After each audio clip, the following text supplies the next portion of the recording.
MP के रतलाम से आ रही है, जहां पर प्लास्टिक पाइप के गोदाम में भीषण आग लग गई है और जानकारी ये मिल रही है कि कई किलोमीटर दूर से भी आग की लपटें और धुआं दिखाई पड़ रहा है। तस्वीरें हम आपको दिखा रहे हैं, एमपी के रतलाम की ये तस्वीरें। आप तस्वीरें देखिए और अंदाजा लगाइए कि कितनी भीषण ये आग है। फिलहाल आग को बुझाने की कोशिश वहां पर की जा रही है। काफी भीड़ भी जुट गई है लोगों की। गोविंद, मेरे सहयोगी जुड़ रहे हैं ज्यादा जानकारी लेकर। गोविंद, क्या आग पर काबू पा लिया गया है? देखिए, फिलहाल आग पर काबू पाने के लिए 10 गाड़ियां जो दमकल की हैं वो लगी हुई हैं। मौके पर मतलब हालात बहुत ज्यादा अफरा तफरी भरे हुए हैं, क्योंकि जो प्लास्टिक पाइप जो खेती में इस्तेमाल किए जाते हैं, उसकी ये फैक्ट्री थी जहां प्लास्टिक पाइप का स्टोरेज था।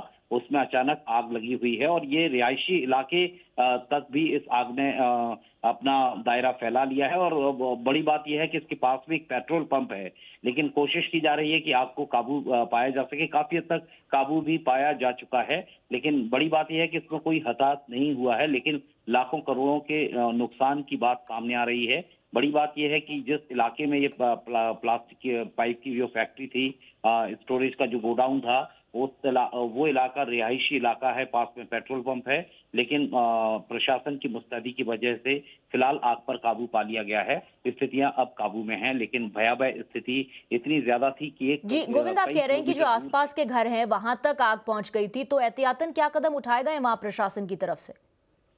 देखिए, जैसे ही ये आग लगी है उसके बाद दमकल की गाड़ियों के आने का सिलसिला शुरू हुआ और 10 के तकरीबन गाड़ियों ने आग पर काबू पाने की कोशिश की है।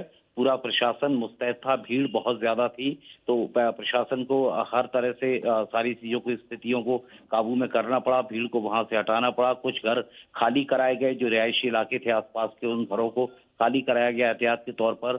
और फिलहाल राहत की बात यह है कि इसमें कोई भी हताहत नहीं हुआ है। भले ही माल का बहुत नुकसान हुआ है, लेकिन ना तो जान जाने की कोई खबर है, ना कोई हताहत होने की कोई खबर है। लेकिन प्रशासन ने फिलहाल इन तमाम स्थितियों पर काबू पा लिया है। और लेकिन स्थिति इतनी भयावह थी कि कई किलोमीटर दूर से आग की ये लपटें दिखाई दे रही थी। ऐसे में सवाल यही है कि रिहायशी इलाकों में इस तरह की फैक्ट्रियों को परमिशन देना, जिसमें कोई हादसा हो जाता है, तो भगवान नगरे जो अभी हुआ है, जिसमें बड़ी बात यह है कि कोई हताहत नहीं हुआ है, किसी की जान नहीं गई है, तो ये स्थिति फिलहाल जी गोविंद, क्या लापरवाही की कोई बात सामने आ रही है, या फिलहाल प्रशासन और पुलिस का जो पूरा ध्यान है वो आग बुझाने में और ये सुनिश्चित करने में कि कोई वहां मौजूद तो नहीं है? देखिए, फिलहाल तो हालातों पर काबू करना ही कोशिश थी प्रशासन की, जिसमें अभी भी जुटे हुए हैं। पूरी तरह से आग पर काबू नहीं पाया जा सका है।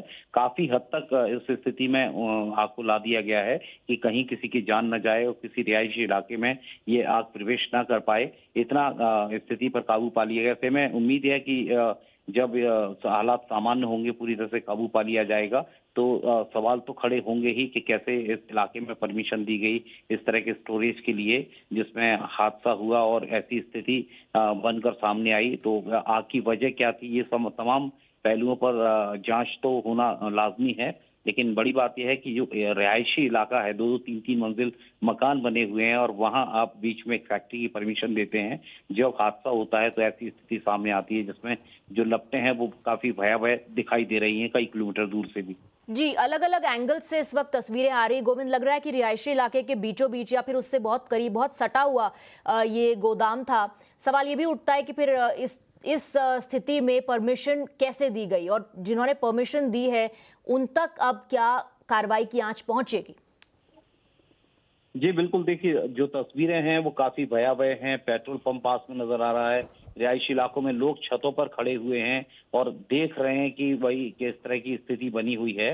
लेकिन अब बड़ी बात यह है कि जब ये सारी स्थितियां काबू में आ जाएंगी, उसके बाद ये जांच होना तय होगा। उन जिम्मेदारों पर कार्रवाई होना भी लाजमी होना चाहिए, जो इस रिहायशी इलाकों में इस तरह की फैक्ट्री या स्टोरेज के लिए, जहां पेट्रोल पंप भी पास में है या रिहायशी इलाके 2 मंजिला और 3 मंजिला मकान बने हुए हैं, वहां आप किसी फैक्ट्री, किसी गोडाउन के लिए परमिशन दे देते हैं, तो किन आधारों पर ये सब हुआ था, ये जांच होना लाजमी है। ऐसे में प्रशासन से आगे पूछना होगा, ये जानकारी लेनी जी होगी। गोविंद, आप नजर बना करके रखिए, हम आपके पास लौटेंगे इस पर ज्यादा जानकारी के लिए। फिलहाल